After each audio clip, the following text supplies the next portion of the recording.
Hey everyone, welcome back to Corporate Decoder. Today we're diving into a proxy statement, not exactly the most thrilling read.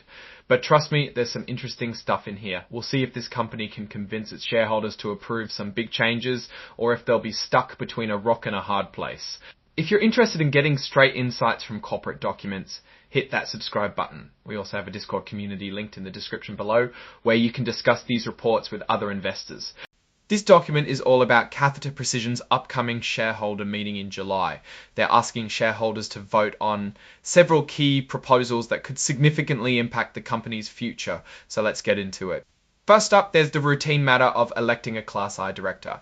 Martin Colombato is the nominee. He's been on the board since 2017 and he has a long history in the tech and semiconductor industries. The board recommends voting for him, so expect this one to pass easily. Now things get more interesting. The company wants to get approval for the potential issuance of a lot of new common stock related to something called Series L warrants.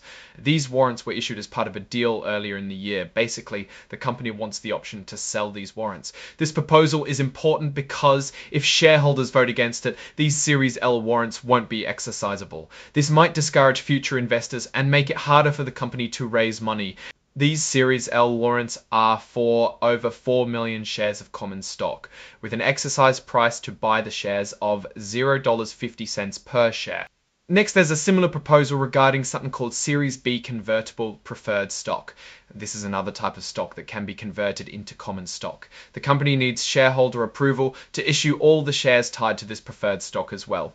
The Series B preferred stock could turn into over 8 million shares of common stock, and approval is needed for that to happen.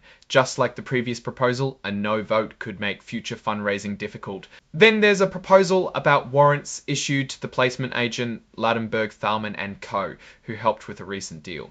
The placement agent warrants are for about 250,000 shares of stock, with the exercise price of $0.5425.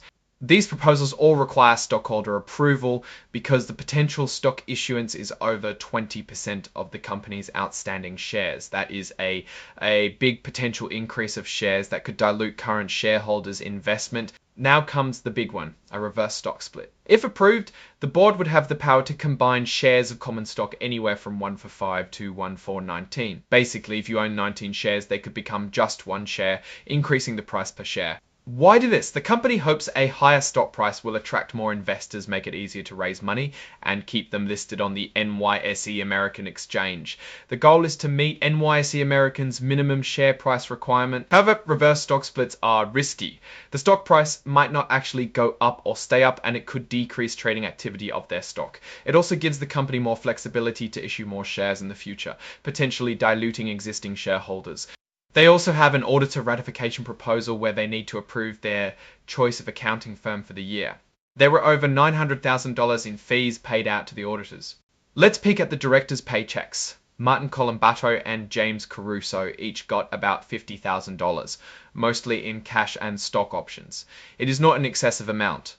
What about the big bosses? The proxy includes a summary compensation table. Let's check it out. David Jenkins, the executive chairman and CEO, took home a salary of $300,000 in 2024. In comparison to what they were paid previously, the compensation actually paid to the PO remain unchanged, while the non-PO NEO's compensation actually paid has increased 51.8%. However, it may concern you that the company is losing money and the directorships aren't taking a pay cut to reflect the poor performance. This might give you an insight into the direction of the company and what they prioritize.